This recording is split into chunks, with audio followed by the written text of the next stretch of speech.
अलविदा जानो तन साथियों, अब तुम्हारे हवाले वतन साथियों, कर चले। शुरू करते हैं इस चर्चा को। जैसे कि आप सभी इस बात से अवगत हैं कि हम हर हफ्ते देश दुनिया में जितनी भी घटनाएं हो रही हैं उनमें से किसी एक टॉपिक को पिक करते हैं और उस पर चर्चा करते हैं, अपने विचार विमर्श करते हैं। इस चर्चा में हमारे साथ काफी विद्वान लोग शामिल होते हैं और आज भी हमारे साथ दो बड़े अच्छे अनुभवी व्यक्ति हैं और उसके साथ ही हमारे अध्यापक भी हैं। मैं छोटा छोटा थोड़ा सा इंट्रोडक्शन दे देती हूँ। वैसे तो जो भी हमारे साथ विद्वान हैं उनकी जो उन्होंने अद्भुत कार्य किए हैं वो काफी ज्यादा है, लेकिन फिर भी मैं कोशिश करूंगी कि शॉर्ट में उनका इंट्रोडक्शन दे सकूं। सबसे पहले मैं लक्ष्मण जी का इंट्रोडक्शन होगी।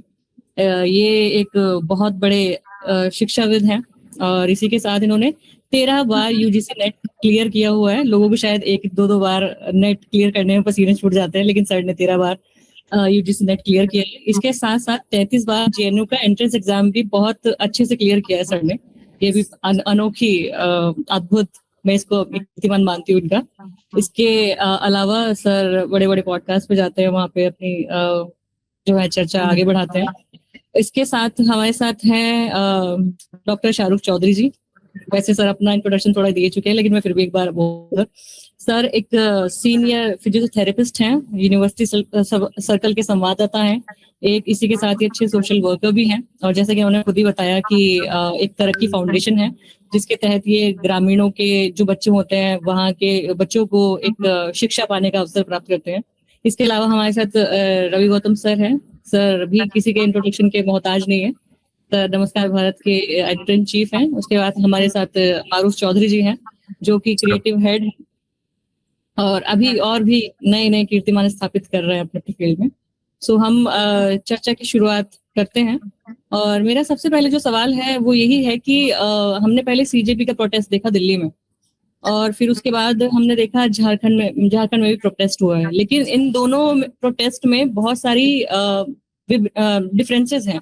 तो आपके नजरिए से वो डिफरेंसेस क्या हैं और क्या उन डिफरेंसेस को दूर किया जा सकता था और किया जा सकता था तो कैसे? मैं सबसे पहले लक्ष्मण जी से सवाल करती हूँ। मुद्दे की बात ये है कि जो प्रोटेस्ट है, जंतर मंतर वाला जो प्रोटेस्ट है वो बहुत ऑर्गेनाइज प्रोटेस्ट था कॉकरोच पार्टी का, जिसमें बाद में बहुत सारे बाकी लोग भी आ गए, कांग्रेस के लोग भी आ गए और आईसा के लोग भी आ गए, सीपीआई मैन लिबरेशन का जो स्टूडेंट विंग है, और काफी लोग उसमें आए, जो कि बहुत ही ऑर्गेनाइज प्रोटेस्ट है। और वो पावर सेंटर में हुआ, पावर सेंटर मतलब दिल्ली में हुआ। तो वहां से जो सेंट्रल गवर्नमेंट है मतलब उसकी धमक ज्यादा हुई, क्योंकि नेशनल मीडिया वहां मौजूद रहा और मीडिया उसको इग्नोर नहीं कर सका। भले ही सरकार के पक्ष में हो मीडिया, लेकिन मीडिया उसको बिल्कुल इग्नोर नहीं कर सका। और सोशल मीडिया ने तो बहुत ही जबरदस्त उसको वो मिला। अब झारखंड के मामले में बताऊं, मैं झारखंड में कांग्रेस पार्टी पावर शेयरिंग में है। कांग्रेस पार्टी तो पावर शेयरिंग में है ही। जो सीपीआईएम लिबरेशन पार्टी है उसके भी 2 विधायक हैं वहां, जो नेहा बोरा की जो पार्टी है। तो वे लोग भी वहां पावर शेयरिंग में हैं। तो जो पावर शेयरिंग की वजह से वे लोग उस हिसाब से प्रोटेस्ट नहीं कर पाए जैसा कि होना चाहिए, क्योंकि जब आप पावर शेयरिंग में हो, क्योंकि आप सरकार में आप लोग खुद बैठे हो, तो आपको उसका विरोध करना। मैं बता दूं, मेरे कुछ झारखंड में दोस्त हैं, क्योंकि मैं जेएनयू में पढ़ा, तो जेएनयू में बहुत सारे बिहारी झारखंडी बहुत ज्यादा रहे हैं, तो वहां बहुत ज्यादा करप्शन है। झारखंड तो करप्शन में शायद भारत में नंबर 1 पे होगा। रिक्रूटमेंट में बहुत सारा ज्यादा करप्शन है वहां। 60 लाख रुपए में डीएसपी बन जाओ आप, शायद 1.25 करोड़ रुपए के आसपास हो रहा होगा।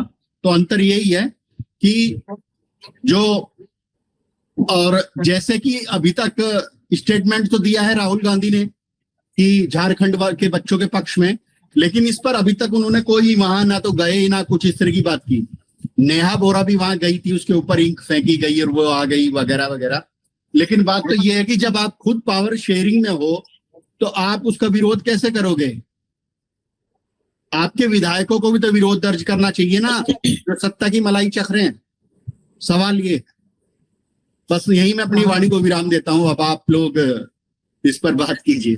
धन्यवाद। मेरा अगला सवाल शाहरुख चौधरी जी से है। जैसे कि आप अच्छी समझ रखते हैं इसकी, तो मेरा ये मानना है कि क्या आप लोगों की मानसिकता में, लोगों के बिहेवियर में भी डिफरेंस देखते हैं? जैसे कि जो सीजेपी के लोग थे, मोस्टली वहां पे दिल्ली के लोग थे, मोस्टली आए थे लोग बाहर से भी, लेकिन अगर आप आंकड़ा निकालेंगे शायद 80% लोग फिर भी दिल्ली के ही थे, या जो वहां पे रह रहे थे कई सालों से वो लोग थे। और जो झारखंड में है वो ऑब्वियसली झारखंड के हैं, गए हैं वहां से भी लोग, लेकिन वो रेशियो वो छू नहीं पाए हैं। तो क्या साइकोलॉजी का भी डिफरेंस है जिसकी वजह से क्योंकि मैं एक वीडियो देख रही, रील थी वो शायद, मैं देख रही थी कि वहां पे ना बहुत छोटे छोटे धड़े बने हुए हैं जो खुद वहां पे प्रोटेस्ट कर रहे हैं। एक वो धड़ा है जिसमें आरएसएस के, बीजेपी के लोग शामिल है। एक दूसरा धड़ा है जो मेन प्रोटेस्ट कर रहा है, जो भुगताल में बैठा था, उनका ग्रुप है स्टूडेंट वालों का। फिर एक और छोटे छोटे ग्रुप है। तो कुछ जो इन्फ्लुएंसर्स है वो वहां गए हुए। तो इस पूरे प्रोटेस्ट में क्या पूरे ये साइकोलॉजिकल क्या डिफरेंस आप देखते हैं? जैसा आपने बताया कि धड़े बने हुए झारखंड में, उससे ज्यादा धड़े दिल्ली में बने हुए थे। दिल्ली में वो प्रोटेस्ट सिर्फ सीजेपी का प्रोटेस्ट नहीं रहा था, वो एक जन आंदोलन बन गया था। शुरू में सीजेपी का था, बट जब से सोनम सर को उठा के लेके गई पुलिस, उसके बाद वो एक जन आंदोलन बन गया था। छोटे छोटे ग्रुप्स में बहुत सारे लोग बैठे हुए थे, और लोगों को स्टेज से तो कोई मतलब था ही नहीं कि स्टेज पे क्या चल रहा है। वो सब अपने आते थे, प्रोटेस्ट करते थे, स्लोगन बोलते थे और चले जाते थे। और एक और दिल्ली में डिफरेंसेस था कि आप यहाँ बहुत इजी है जाना। जैसे मैं फार्मर प्रोटेस्ट में गया, रेसलर प्रोटेस्ट में गया, और ये आपका नीट का प्रोटेस्ट हुआ। तो इन सब में इसमें जाना मेरे लिए इजी है कि मेरे पास जैसे 3-4 घंटे मिले, मैं गया, बैठा, थोड़ा एक्सप्लोर किया, मैं आ गया। बट मेरे लिए झारखंड जाना इज नॉट इजी। ऐसे बहुत सारे लोग हैं, मतलब they wants to go, but उनके पास एक्सेसिबिलिटी नहीं है, कि उनके पास पैसे भी नहीं है। अभी मैं कल देख रहा था कि एक बहुत बड़ा जर्नलिस्ट है, मतलब बहुत फेमस हुआ सीजेपी में, बट उसके पास पैसे नहीं थे जाने के लिए। वो फंड रेज कर रहा था कि मुझे पैसे दे दो ताकि मैं वहां जाके कवर कर सकूं। तो दिल्ली में एक्सेसिबल होता है जैसे। और फिर लक्ष्मण सर ने कहा कि आपका सेंटर में है दिल्ली, बिल्कुल सत्ता के पास है। अब जैसे सर भीड़ दिन पर दिन बढ़ती जा रही थी, तो क्या हुआ था, जब फ्राइडे इन्होंने उसका अनाउंस किया कि आज इसको खत्म करते हैं, बहुत सारे लोग ऐसे थे जो जॉब करते हैं, उनका ये था कि वो सैटरडे संडे आएंगे, तो भीड़ बढ़ने की और ज्यादा आशंका थी। और वो फिर प्रोटेस्ट जंतर मंतर तक शामिल नहीं था। वो आपका सीपी और पूरा उसका जनपद का एरिया जो था पूरा फुल पैक था। तो इसलिए ये एक रीजन था। और लोगों की साइकोलॉजी का यही सबसे बड़ा डिफरेंट था कि आप एक तो दूर हो गया, और फिर ये इजी है दिल्ली में सबके लिए, मीडिया भी आसपास है। सर सेम सवाल मेरा आपसे है, आप इसको किस तरह से डिफरेंस देखते हैं लोगों के बीच की वजह से, कि लोग अलग अलग स्टेट के हैं, या वहां पे पहुंचना लोगों के लिए मुश्किल काम है शायद, इसलिए आप कौन सा रीजन मानते हैं कि दोनों में? क्योंकि अंतर तो बहुत है दोनों प्रोटेस्ट में। देखो सोनिया, सरकारें भले ही अलग रही हूं, लाठियां बराबर सेम थी। वहां भी पुलिस की लाठी थी, यहाँ भी पुलिस की लाठी है। मसला ये है कि इस प्रोटेस्ट को राजनीतिक चश्मे से देखा जा रहा है। लक्ष्मण जी ने बहुत साफ बात कही और घेर लिया उन लोगों को जो जंतर मंतर पर मुखर थे और झारखंड में खामोश हैं। बहुत अच्छे से, बहुत थोड़े शब्दों में लक्ष्मण जी ने साफ बात कही कि वो लोग खामोश क्यों हैं। शाहरुख ने कहा कि लोगों के पास पैसे नहीं हैं, शायद मेरे लिए दिल्ली जाना आसान है, झारखंड जाना मुश्किल है। देखिए, हाँ बिल्कुल ये एक्सक्यूज हो सकता है, लेकिन जब प्रोटेस्ट में आप यहां खड़े थे तो आपको वहां भी खड़ा होना चाहिए। चाहे दूसरे बहुत सारे प्लेटफॉर्म के माध्यम से आप अपना विरोध जता भी सकते हैं। जिस तरीके से जंतर और मंतर और झारखंड के प्रोटेस्ट को एंटी भाजपा और प्रो भाजपा दिखाया जा रहा है, ये पूरी तरीके से कुंद करने का प्रयास है छात्रों की आवाज को। जरूरत क्या है? जरूरत यह है कि जो समर्थन विपक्ष या दूसरे लोग जंतर मंतर पर दे रहे थे, उन लोगों को झारखंड में भी देना चाहिए। झारखंड में कांग्रेस की सरकार है, झारखंड में जो है दूसरे सहयोगी दल हैं कांग्रेस के साथ, जो जंतर मंतर पर विरोध कर रहे थे सरकार का, तो वहां पर वो लोग खामोश हो जाते हैं। तो इन चीजों पर स्टैंड दिखाई देना चाहिए। राहुल गांधी की मजबूरी हो गई है कि वहां जब पूछा गया कि भाई जंतर मंतर पर तो आप बोल रहे थे, वहां आप बोल नहीं रहे हो, तो उन्होंने एक स्टेटमेंट देकर अपने आप को पाक साफ करने की कोशिश की। जबकि ये नहीं है, उनको खुलकर सामने आना चाहिए। जिस तरीके से जंतर मंतर पर वो खड़े थे, वो बिल्कुल वैसे ही उन्हें झारखंड पे भी खड़ा होके दिखाना चाहिए। अगर वो सही मायने में युवाओं के, जैन जी के एक लीडर बनना चाहते हैं, लीडर बन रहे हैं, तो या वो जन संवाद कर रहे हैं, युवाओं के साथ संवाद कर रहे हैं, तो वहां भी उन्हें युवाओं के साथ संवाद करना चाहिए। तो मेरा सिर्फ इसमें कहना यह है कि इसको राजनीतिक चश्मे से नहीं देखना चाहिए, पॉलिटिकल पार्टीज को। और बड़ी शर्मिंदगी की बात है, जो एंकर यहाँ बिलों में घुसे हुए थे जंतर मंतर पर, वो वहां बिलों से बाहर दिखाई दे रहे हैं। ये सबसे गंदा है। और वो इसको ये दिखा रहे हैं कि देखो यहाँ बढ़ रही थी बिरयानी और वहां बढ़ रहा है प्रसाद। ये बहुत गलत तरीका है। ये दिखाना चाह रहे हैं कि यहाँ मुसलमान थे, वहां हिंदू हैं। यहाँ पर जो है एंटी नेशनलिस्ट थे और वहां पर नेशनलिस्ट है। वहां पर भगवा फैला हुआ है। ऐसा प्रयास है दिखाने का, जो कि बहुत गलत है, नहीं होना चाहिए। मारूफ, आपकी कोई टिप्पणी इस पर? हाँ जी, हाँ जी। सबसे पहले तो स्वतंत्रता दिवस की शुभकामनाएं आप सभी को। हालांकि अभी पूरी तरह से आजादी नहीं मिली है, बहुत सारी चीजों से, भ्रष्टाचार और बेरोजगारी से। तो मेरा एक छोटा सा प्रयास रहेगा, प्रोटेस्ट। जेएनयू वाला जो प्रोटेस्ट हुआ पहले एक बार, और जिसमें बनाया गया देश से आजादी आजादी की बात मत करो, नहीं तो तुम्हारा भी नाम आ जाएगा कि नहीं सर, मैं चाहता हूँ मेरा नाम आए, क्योंकि जिसका नाम आता है, जो एक बार डंडे खा लेता है, तो उसी का नाम आता है। मैं चाहता हूँ कि नाम आए एक बार तो उससे तो मुझे डर नहीं लगता, क्योंकि आजादी तो नहीं है। और अगर आजादी होती तो प्रोटेस्ट को आप बीजेपी और कांग्रेस में नहीं बांटते। नहीं, आप आजादी, फिर आप कंगना जी को फॉलो कर रहे हैं कि 2014 के बाद असली आजादी मिली है। हाँ, तो वो चीजें हैं कि अगर हम प्रोटेस्ट बोलते हैं किसी चीज को प्रोटेस्ट, तो प्रोटेस्ट होता है, उसमें सरकार कोई भी हो, कांग्रेस हो, बीजेपी हो, उसमें सामने वालों को नहीं देखा जाता कि वो कौन है। और दूसरी बात, अब समर्थन की बात अगर करें, तो समर्थन में ये नहीं होता कि इसके अंदर मेरे पापा बैठे हैं, ये मेरे भाई बैठे हैं, ये मेरे चाहते नेता बैठे हैं। क्योंकि जो जंतर मंतर प्रोटेस्ट था, उनमें हमने देखा कि कुछ लोग ऐसे थे जिनके पापा तो अपनी पुलिस की ड्यूटी करने जा रहे हैं, लेकिन बच्चे प्रोटेस्ट में बैठने जा रहे हैं। बहुत सारे लोग ऐसे थे। तो उसके एक सबसे बड़ी, अगर झारखंड की बात बताऊं मैं, झारखंड क्यों अलग हो गया? प्रोटेस्ट तो वो सेम था और लोग वहां पे बहुत लोग जुड़ रहे थे, बट जो वहां पे राजनीति करने वाले लोग हैं ना, उन लोगों ने उनको बांट दिया। शुरू में जब झारखंड के लिए लोगों ने आवाज उठाना शुरू किया, तो उनको बताया गया कि देखो, वो प्रोटेस्ट जो चल रहा है ना, वो बहुत शांतिपूर्ण चल रहा है, और ये जो जंतर मंतर वाला प्रोटेस्ट था, वो एक एजेंडा था सरकार के खिलाफ। वहां पे बात एजुकेशन की नहीं हुई, वहां पे बात पेपर लीक की नहीं हुई, वहां पे बात हुई थी एजेंडा की, कि सरकार के खिलाफ ये एजेंडा था, जिसकी वजह से वो प्रोटेस्ट हुआ। और जो झारखंड वाला प्रोटेस्ट है, वो पढ़ाई है, एक यूजीसी नेट या फिर जो भी पेपर लीक हुआ है, उनके खिलाफ हुआ है। तो कुछ लोगों तो वहीं पे कैटेगराइज हो गए, क्योंकि अगर वो डिफाइन कर रहे थे ना अपने आप को, वो बता रहे थे कि नहीं, हम तो उसके साथ हैं और इस वजह से साथ हैं, तो जो सामने वाले बंदे थे, वो उनको उनका एडवोकेट समझ रहे थे कि वो बचा रहे हैं उन लोगों को जो जंतर मंतर पे प्रोटेस्ट कर रहे थे। और रही बात सर स्टूडेंट्स की, स्टूडेंट सब सेम है, लेकिन मीडिया का कितना बड़ा हाथ जंतर मंतर पे था और कितना बड़ा हाथ झारखंड प्रोटेस्ट में है, वो दोनों को अलग बात है। मैंने स्ट्रीम मीडिया झारखंड में पहुंच गई, लेकिन जंतर मंतर पे पहुंची। और जो इन्फ्लुएंसर है, वो लोग इन्फ्लुएंस तो कर रहे हैं, वीडियो तो बना रहे हैं, लेकिन जिस तरह से, जैसे शाहरुख ने बोला कि दिल्ली एक पूरा कंट्रोल होम है सब लोगों का, और वहां पे इन्फ्लुएंसर भी ज्यादा है, वहां पे सोर्सेज भी ज्यादा है, तो उसकी वजह से वो लोग ज्यादा फैला। नहीं तो लोग वहां पे भी नए लोग जुड़े हुए हैं और बोल सब रहे हैं, लेकिन ज्यादा लोगों तक नहीं पहुंच पा रहे हैं वो लोग। तो थोड़ा सा एक वीकनेस पॉइंट यहाँ पे भी बन जाता है। और दूसरी चीज, जैसे लक्ष्मण जी ने बताया कि साझेदारी की सरकार है वहां पे, तो उसमें भी कुछ लोग हिचकिचा रहे हैं बोलने में, क्योंकि उनके खुद पॉइंट हो जाएंगे वो लोग कि अगर आपकी सरकार है तो आप जवाबदेही क्यों नहीं ले रहे हैं उस चीज की। तो इसमें पॉइंट यही निकल के आते हैं कि जितने लोग हैं वो सब अपने अपने पक्ष देख रहे हैं। प्रोटेस्ट का नाम तो कहीं बस नाम के लिए रह गया है, पॉइंट सब अपने अपने देख रहे हैं। वहां पे भाजपा थी और यहाँ पे कांग्रेस है। अच्छा, और हमने इसमें मैम एक चीज और थी कि जो दिल्ली का जो प्रोटेस्ट था, वो सोशल मीडिया में ट्रेंडिंग था। आप इंस्टाग्राम चलाते हैं, आपको सारी रील्स उसकी आती थी हाँ। प्रोटेस्ट की।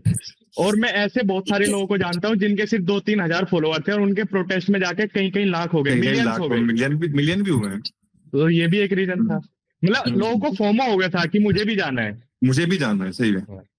तो मेरा एक दोस्त है तौसीफ, वो झारखंड में कांग्रेस पार्टी का प्रवक्ता है। तो मैंने फेसबुक पे भी लिखा कि भाई डिस्क्रिमिनेशन करने वाले कम्युनिस्ट थे जेएनयू में, जिन्होंने मुसलमानों के साथ भी किया, दलितों के साथ भी किया, पिछड़ों के साथ भी किया, अगर कोई जनरल बहुत गरीब है तो उसके साथ भी किया, सिर्फ अपने लोगों को रखा। तो उसने बोला यार ये बात तुमने मुझे पहले क्यों नहीं बताई? मैंने कहा तुमको पता नहीं है, 16 साल पहले 18-19 साल पहले मैंने केस किया था। तो देखिए जो पॉलिटिकल पार्टियां हैं ना, उनके तो पूरे मोटिव होते हैं और वो उसको अपना नुकसान उठाने की जहमती नहीं उठा सकती। कॉकरोच पार्टी शुरू में मुझे भी थोड़ा सा शक हुआ, लेकिन जब इन्होंने बाद में बड़ा मूवमेंट बनाया और मुद्दों पर बात करी और डायरेक्ट अटैक किया, बस मुझे इस बात पे बहुत ज्यादा शक हुआ जब ये नड्डा से मिलने चले गए। भाई धर्मेंद्र प्रधान से मिलना चाहिए था, मिल रहे आप नड्डा से। फिर मैंने वहां जो मेरा वीडियो, एक रील वायरल हुई है जो भी 70-80 लाख पहुंच गई, वो जैसे आपने बोला ना कि छोटे छोटे इन्फ्लुएंसर जाके वहां हिट हो गए, तो वो भी एक छोटा इन्फ्लुएंसर था जिसके 2,500 के आसपास सब्सक्राइबर थे, फिर वो 50,000 पता नहीं कितने हो गए उसके। वो मेरा वो वीडियो करीब 100 से ज्यादा लोगों ने क्रिएट किया। मैंने उसमें यही बोला कि जो सरकार है वो बहुत करप्ट है। 16 साल मुझे इंटरव्यू देते हुए हो गया असिस्टेंट प्रोफेसर का, और मैं SC कैटेगरी में हूँ। मेरा आज तक सिलेक्शन नहीं हुआ, 33 बार मैंने जेएनयू का एंट्रेंस पास करा। इसके अलावा मैं चैलेंज करने को तैयार हूं कि कोई भी इंटरव्यू बोर्ड 5 लोगों का आके मेरा इंटरव्यू करके देख ले, और इंटरव्यू नहीं मुकाबला करके देख ले कि मुझे कितना पता है कितना नहीं पता। कोई ये भी तो कह सकता है कि आपने एग्जाम क्या हो सकता है तुक्के से पास कर लिया हो, तो दूध का दूध पानी का पानी हो जाएगा। 2 बार मैं UPSC CPF पास कर चुका, तो मैं सबसे बड़ा एग्जाम्पल हूँ बेरोजगारी का। खैर मुझे अब सरकारी नौकरी चाहिए भी नहीं है, मेरी उम्र वो नहीं रही कि मैं सरकारी, और ना मेरे पास टाइम है ना एनर्जी है, मुझे जिंदगी में कुछ और काम करने हैं। तो ये तो मेरी कहानी हो गई, मेरे कहानी अलग है। लेकिन मेरे जैसे जो लाखों 10 लाख जो दूसरे लोग हैं, जो मैं अभी आपको बताऊं, 1.5 साल पहले मैं जेएनयू गया, तो मैं वहाँ ढाबे पर था, तो हम वहाँ लोग पुराने सीनियर स्टूडेंट आ जाते हैं, बैठते हम।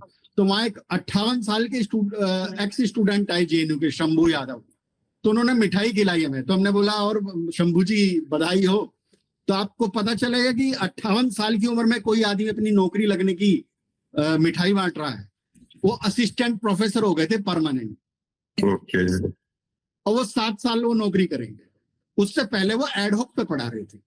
नहीं सर, अब जितनी भी यूनिवर्सिटीज है, वो जामिया मिलिया, जामिया हमदर्द, कोई भी सी सेंट्रल यूनिवर्सिटी है, वो सब एडॉप्ट पे रखते हैं। परमानेंट तो बहुत कम निकालते हैं, और निकालते हैं तो उनके पिछले डायरेक्ट 10-11 साल से हुआ हाँ है। हाँ, और RSS से MRSS से डायरेक्ट लिंक हो तो वो परमानेंट हो जाते वो हैं। पिछले 10-11 साल से हुआ है। अच्छा ऐसा नहीं है, मैं आपको एक बात और बता दूं शाहरुख जी, कि RSS के टाइम पे ही भर्ती हो रही है। उससे पहले जब कांग्रेसी थे या लेफ्टिस्ट थे, तो वे अपने लोगों को भर्ती करते थे। इसमें सब लोग, इस हमाम में सब नंगे हैं। सर इसका अभी तक की बातचीत का प्रोटेस्ट को लेकर जितने भी हमने बात की है, उसका निष्कर्ष शायद यही निकला है कि जो हड़ताल पे था, जो भूख हड़ताल पे था, वो भूखा रहा, और जिसने डंडे खाए थे वो डंडे खाए। लेकिन इसमें इन्फ्लुएंसर्स की भी काफी बल्ले बल्ले हुई है, उनके टारगेट्स बढ़े हैं, उन्हें वॉच टाइम मिला है अच्छा, जो वो अचीव शायद अगले 5 साल में करते, वो भी कड़ी मेहनत के बाद, वो उन्होंने शायद कुछ महीनों में कर लिया। बट मेरा सवाल शाहरुख जी से भी वही है कि एडमिनिस्ट्रेशन की भूमिका इन दोनों प्रोटेस्ट में कैसे रही? क्या झारखंड सरकार, ये जो पुलिस फोर्स को वहां पे उनके नाम के साथ भेजा गया, क्या झारखंड सरकार ये मैसेज देना चाहती थी कि हम एक जो दायरा है, लिमिट में रह के इस प्रोटेस्ट को होने देंगे, हम केंद्र में जो सरकार है उसकी तरह तानाशाही बनेंगे कि ऑफिसर्स के नेम टैग निकलवा देंगे? तो इसको आप किस तरीके से देखते हैं? एक्चुअली जो दिल्ली में जो हुआ था बिना नेम प्लेट के और कुछ सादी वर्दी में, मतलब कई सारी ऐसी वीडियोस थी कि वो सादी वर्दी में मार रहे थे लड़कियों को, और लड़कों को कोई लाठी मार रहे थे और चांटा मार दे रहे थे ऐसे। तो वो झारखंड की सरकार वो गलती दोबारा दोहराना नहीं चाहती थी। मैं ऐसी बहुत सारी, मतलब वहां इजीली जाने दे रही, बैरिकेडिंग खुद से ही हटा दे रही है झारखंड की सरकार की। जाओ, जो लाठीचार्ज झारखंड में हुआ या वाटर कैनन, बैरिकेडिंग की शायद जरूरत भी नहीं थी, लोग खेतों से निकल के पहुंच खेत से, हाँ हाँ। वो वहां के एक वीडियो देख रहे थे कि ये दिल्ली नहीं है, सड़कों से जाना पड़ेगा हमें संसद में, हम तो खेतों से आ जाएंगे विधानसभा में। और शायद वो अगर कोई कंट्रोल करने वाला भी नहीं था, वो लोग विधानसभा के हाँ। अंदर भी जा सकते थे, क्योंकि इतनी फोर्स को नहीं कंट्रोल कर सकते थे। हाँ, और लोग इजीली जा रहे थे। अगर थोड़ी सी लाठीचार्ज और आंसू गैस चलाए तो विधानसभा के बिल्कुल पास में चलाए, और दिल्ली में तो आपको स्टार्टिंग से ही लाठियां बजानी शुरू कर दी थी। बट मैं फिर भी एक चीज और कहूंगा, जितनी दिल्ली प्रोटेस्ट में लाठी बजाई, उससे ज्यादा लाठियां सीए के प्रोटेस्ट में बजाई थी। जामिया मिलिया यूनिवर्सिटी में लाइब्रेरी में घुस के उससे ज्यादा लाठियां बजाई गई थी। मतलब वहां तो ऐसा लग रहा था कि मारो एक तरफा मारी, इसमें भी लाठियां मारी अच्छी खासी। कि मैं ऐसी वीडियोस देखी दिल्ली प्रोटेस्ट में, और मतलब सामने से भी, कि लड़के कह रहे कि मारो मुझे, मैं पिटने के लिए तैयार हूँ।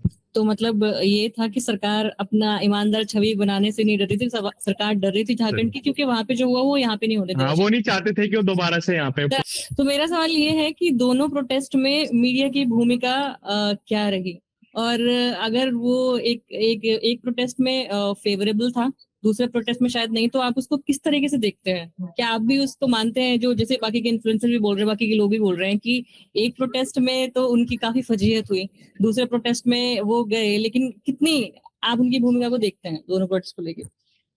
देखिए, जो मीडिया है ना, वो तो बेशर्मी से सरकार के पक्ष में है। और मेरे कुछ मीडिया में बड़ी पोस्ट पे बैठे हुए लोग हैं, खुल के बताते हैं, आज तक में है, एनडीटीवी में है, कि इनको बाकायदा लिफाफे मिलते हैं। मतलब 2-2, 4-4 लाख रुपए महीने का पेमेंट होता है, 2 लाख के आसपास का। सर उसी वजह से वो एसी और छोड़ के मीडिया ऑफिस में हाउसेस, चले जाते हैं, वो ठीक है। एसी के अपने ऑफिस छोड़ के। तो ये पूरी बेशर्मी से उनको सपोर्ट कर रहे थे। और कभी कभी अपने आप को थोड़ा सा न्यूट्रल दिखाने के लिए बीजेपी की थोड़ी बहुत बुराई भी कर देते हैं। तो मामला ये है कि अच्छा, जो आपने बात कही अभी, रवि जी ने जो बात कही कि नेतृत्व नहीं था, मैंने देखा वहां कहीं में, वहां जंतर मंतर पर नेतृत्व का अभाव था, और उनको पॉलिटिक्स करनी आती नहीं है कॉकरोच पार्टी वालों को। भले ही उनको बाहर से फंडिंग मिल गई हो, जो भी कुछ हो गया हो, जैसा भी मतलब कुछ लोगों ने इल्जाम लगाया, लेकिन उनको पॉलिटिक्स का पता नहीं है। बट सर वहां जो नीचे लेवल पे उसको ऑर्गेनाइज कर रहे थे, वो आईसा AISF उसको ऑर्गेनाइज कर रहे थे पूरा प्रोटेस्ट को ना। वहां ज्यादातर जो लोग थे ना, आजाद समाज पार्टी के लोग थे और कॉकरोच पार्टी के लोग थे, और वहां कम से कम 20% जो लोग थे महाराष्ट्र के लोग थे। मैं वहीं था। बट सर आईसा और AISF को पुराना अनुभव है ना सर प्रोटेस्ट का। भाई साहब, मैं जेएनयू में मैं 18 साल पढ़ा हूँ, मैं सब लोगों को जानता हूँ। आईसा वालों को, आईसा आके मैनेज नहीं कर रही थी वहां, जो मैनेज कर रही थी वहां मेन महाराष्ट्र से बहुत सारे लोग आए हुए थे, कॉकरोच पार्टी के, वे लोग मेन थे। आईसा की कितनी औकात है? आईसा की बहुत ज्यादा औकात नहीं है, मुझे पता है। मुझे वहां, मैं भी गया सर, मुझे वहां पे देख के लगा कि वहां पे ऑर्गेनाइज कोई भी नहीं कर रहा था। जो वहां के लोग थे ना, जो अलग अलग ग्रुप के लोग आए हुए थे, ग्रुप वो खुद से ऑर्गेनाइज कर रहे थे, क्योंकि उनका कोई इतनी सारी ऑर्गेनाइजेशन लगी हुई थी, पड़े हुए थे। उनका सर कोई सारी ऑर्गेनाइजेशन लगी हुई थी सिखों की अलग अलग, उनका कोई हेड ऑफिस नहीं था, उनकी कोई गाइडलाइन नहीं थी। वहां के जो लोग थे, और जो भगदड़ हुई ना उस दिन, जो प्रोटेस्ट, जिस दिन लाठीचार्ज हुआ, उस दिन उन लोगों की जो वो उसको भीड़ को कंट्रोल नहीं कर पाए, इसी वजह से हुआ है क्योंकि उनको अनुभव नहीं है। ये जो अभिजीत दीप के है ना, ये हो सकता है इसने डेयरिंग तो की है, लेकिन इनको राजनीति का और भीड़ को कैसे संभालना है, ये सब राजनीति तो वहां करनी ही नहीं थी सर। वहां पे तो और जो मीडिया का जो रोल रहा ना, वो बहुत ही घटिया रहा। मीडिया एक्सपोज हो गया, वो झूठी प्रेस कॉन्फ्रेंस करवाई कि पुलिस वालों के बच्चे, मेरे पापा को मारा गया, ये किया गया। और सबसे बड़ी बात ये हुई कि जो बीजेपी की IT सेल है ना, इस बार फेल हो गई, वो कुछ नैरेटिव ही नहीं चला पाई। ये पहली बार हुआ है। हाँ, ये अच्छा हुआ है सर। और ठीक है, मैं अपनी बात को यही विराम देता हूँ। अब आप मारूफ, आप कुछ बोल रहे थे प्रेस की भूमिका को लेकर दोनों प्रोटेस्ट की। प्रेस की भूमिका यही दे रहे हैं कि वहां पे प्रेस की एंट्री अपनी मर्जी से नहीं हुई। उन लोगों ने जिनको चाहा उसकी एंट्री वहां पे हुई है। कॉकरोच जनता पार्टी है, जो भी वहां पे ऑर्गेनाइजर थे, जो लोग वो सोच रहे थे कि हाँ ये इन्फ्लुएंस कर सकता है, ये अच्छी नैरेटिव बता सकता है, लोगों को अच्छी इन्फॉर्मेशन दे सकता है, उन लोगों को उन्होंने बोलने दिया। और रही बात झारखंड की, तो झारखंड में हो ये रहा है कि वो लोग बहुत साफ सुथरा प्रोटेस्ट करने के चक्कर में कुछ ऐसे लोगों की एंट्री वहां पे हो गई है जो पूरा नैरेटिव फैला रहे हैं। जैसे अभी वीडियो वायरल हुई थी और अमन चोपड़ा को गिरफ्तार भी कर लिया गया, और वो फिर लेटर दिखा रहा है, अपना एक वारंट दिखा रहा है कि मुझे इस तरीके से गिरफ्तार किया गया क्योंकि मैं स्टूडेंट की उसमें बोल रहा था। तो वैसा कुछ भी नहीं था, वो एक नैरेटिव था एक तरह से। अगर ICU में आप अपने माइक और ID लेके घुस जाओगे तो आप कोई भी गिरफ्तार कर लेगा, कोई भी अरेस्ट कर लेगा आपको, वो चाहे दिल्ली हो या झारखंड हो। तो जो मीडिया रही है वो पूरी तरह से यहाँ पे भी फैलती है और वहां पे भी फैल रही है। वो हालांकि अपना एक एजेंडा सेट कर रही है जो उनको बोला गया है, क्योंकि वो लोग अपने बड़े बड़े ऑफिस छोड़ के, बड़े बड़े स्टूडियो छोड़ के ग्राउंड पे गए हैं, तो कुछ तो उनको उपदेश मिले होंगे ऊपर से कि आप जाओ और कुछ करके आओ, ऐसे फ्री में लिफाफे तो नहीं मिलेंगे आपको। अभी मैं आपको बताता हूँ, जो एक लड़का वहां बांट रहा था खाना, जुनैद, तो मैंने कुछ दिन पहले एक न्यूज देखी, तो एक हिजड़े से बात कर रहे हैं और वो हिजड़ा बोल रहा है कि ये लड़कियों को छेड़ रहा था प्रोटेस्ट पर, मतलब बदनाम करने को कुछ नहीं मिला तो वो कुछ भी ले आ रहे हैं। नहीं सर, वो एफआईआर करने गई थी पुलिस थाने में, वो ऐसे नहीं, वो एफआईआर करने गई थी कि इसके मेरे पास प्रूफ भी है।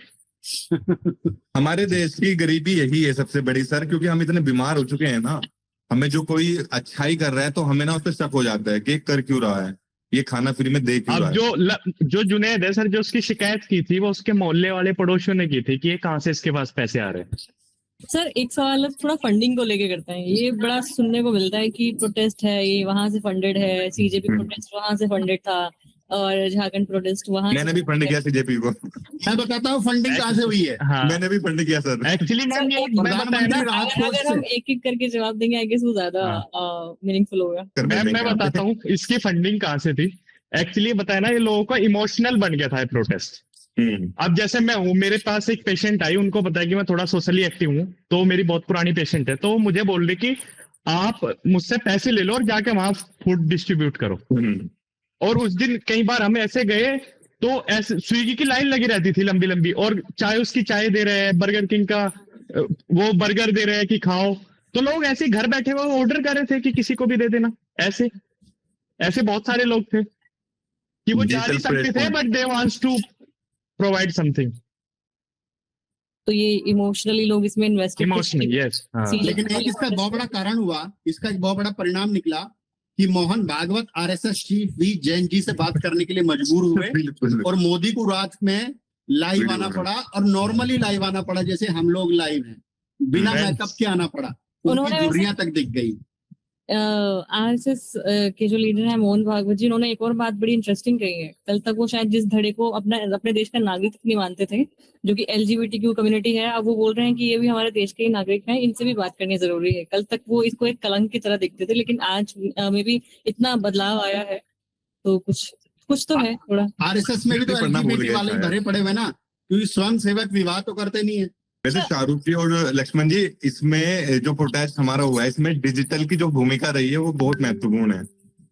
मतलब जिस तरह से डिजिटल प्लेटफॉर्म, चाहे वो स्विगी जोमेटो हो या फिर आपका इंस्टाग्राम हो, आपका ट्विटर हो, कुछ भी, उसकी भूमिका जो रही है वो बहुत शानदार रही है इस बार। और जो लोग शर्माते थे, कैमरे से डरते थे, वो मुझे ऐसा लगता है कहीं ना कहीं उनका कॉन्फिडेंस बढ़ा है। इस प्रोटेस्ट में एक चीज और रही कि पहली बार मैंने किसी प्राइम मिनिस्टर को इतनी गालियां देते हुए सुना है, पहली बार। मतलब हमें खुद बुरा लगता है कि एक प्राइम मिनिस्टर को इतनी गालियां दे रहे हैं बच्चे। वही भाई, उसने माफी मंगवा ली ना गालियों की। हमारे देश का जो आईना है वो हमारी फिल्म इंडस्ट्री है, लेकिन जब उन लोगों ने अपने इसमें सिनेमा में, सीरीज में गाली गलौज करना शुरू किया, तब देश को भी बड़ा कल्चरल शॉक लगा था। और वो भी एक ऑर्गेनाइजेशन है, एक संस्था है नामी गिरामी, जो उन सीरीज को, उन फिल्म्स को सेंसर करके आगे पास करने की अनुमति देता है।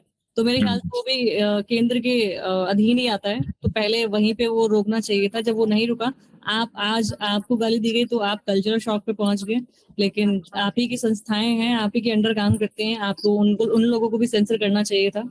तो आपको तो आग आनी ही थी, आप कैसे बचेंगे इससे। और सोनिया, आपने देखी होगी बहुत सारी वीडियो ऐसी आ रही है इस बार, पता क्या हुआ है, कहीं कहीं पे जहाँ पे झंडा फहराया लोगों ने, वहां पे कुछ जो बीजेपी के कार्यकर्ता थे उन्होंने बीजेपी का झंडा फहराया है। कुछ लोग ऐसे थे जिनको झंडा पकड़ना नहीं आ रहा है। खुद मोदी जी का जो लगा हुआ था पोगिक पे आयरलैंड, वो भी गलत था। सर बोलिए आप। वैसे कोई बहुत बड़ा मुद्दा नहीं है मारूफ जी, जब आप इन सतही मुद्दों पर बहस का विषय बनाओगे ना और मेन मुद्दों को छोड़ दोगे, इसी में उनकी जीत है। नहीं सर, मैं कल्चर पे अगर बात करें तो उसकी ना ये काजू की रोटी और ये 10 लाख का सूट और ये सब, वे खुद चाहते हैं कि मुद्दों पे बात ना होके ना इन सतही मुद्दों पर बात हो। और इसमें इसके ट्रैप में आता है विपक्ष। विपक्ष खुद बेवकूफ है, मैं खुद बोल रहा हूँ ये बात। नहीं सर, विपक्ष भाई तो मुद्दे पे नहीं है। बात करो, हम्म। उसके निजी जीवन पे बिल्कुल बात ना करो, वो किसके साथ क्या कर रहा है, कंगना राणावत के साथ उसका क्या संबंध है, उसने मेलोनी को क्या दे दिया। खुद बीजेपी आईटी सेल चाहती कि आप इन मुद्दों पर बात करो। वे खुद मोदी के मीम बना के चलाते हैं, खुद मजाक करते हैं, क्योंकि ये इन्होंने साइकोलॉजी की साइको एनालिसिस करने वाली फर्म्स हायर की हुई है यूएस की, जो लोगों के दिमाग से खेलती हैं। ये जो उसकी मोदी की मजाक बनती है ना, उसको बहुत ज्यादा फायदा होता है, ये शायद आपको पता नहीं होगा। हाँ, पूरा ट्रैप कर लिया इन्होंने, दिमाग हैक कर लिया, इसलिए तीसरी टर्म मिली हुई है, सोचिए आप। ट्रू। रवि सर आप कुछ बोल रहे थे? मैं लक्ष्मण जी से सहमत हूं बिल्कुल कि विपक्ष जो है अब तक इनके जाल में फंसता आया है, और जब भी इन्होंने चाय वाला कहा, चौकीदार कहा, और इनको मोदी जी को प्रधानमंत्री को कुछ अपशब्द कहे, तो प्रधानमंत्री का आईटी सेल ने उसको बहुत बेहतर तरीके से बुनाया है, इमेज बिल्डिंग करी है प्रधानमंत्री की। मैं इसी बात को आपको एक बात बताता हूँ जो कि इसी से जुड़ी हुई है। हमारे देश में भक्त जो शब्द है ना, हिंदू धर्म में बहुत ही पवित्र शब्द माना गया है, भक्त। बीजेपी के आईटी सेल ने खुद ही भगवा, भक्त और हिंदूवादी गुंडे, मतलब जो हिंदू धर्म से जुड़े हुए सिंबल है ना, इंक्लूडिंग कावड़, उसको विपक्ष को दिया कि तुम इसकी आलोचना करो। अब मैं देख रहा हूं सोशल मीडिया पे समझदार लोग भी भाजपा का प्रोजेक्ट समझ के चल रहे हैं कावड़ को। हम मुजफ्फरनगर के लोग हैं, जब भाजपा कहीं नहीं थी तब हमारे शहर में तब भी कावड़ चलती थी। जितना लोग भाजपा के नाम पर हिंदू सिंबल्स पे अटैक करेंगे ना, उतना भाजपा मजबूत होगी। इसलिए कभी भी किसी की जातीय या धार्मिक या भक्त शब्द का, भगवा शब्द का प्रयोग करके भाजपा की आलोचना ही नहीं करनी चाहिए। कि जो न्यूट्रल हिंदू वोटर है ना, उसे लगता है कि मेरे धर्म पे अटैक है, वो और भाजपा की तरफ जाता है। अभी मैंने देखा कि कुछ कावड़िए नाच रहे हैं, वो सुल्फा पी रहे हैं, वो टीनेज लड़के हैं। मैं तो खुद वैसे कावड़ के लेके कभी नहीं गया, लेकिन मैंने खुद ऐसी तरह के डांस करे हैं शिव जी मूर्ति पर।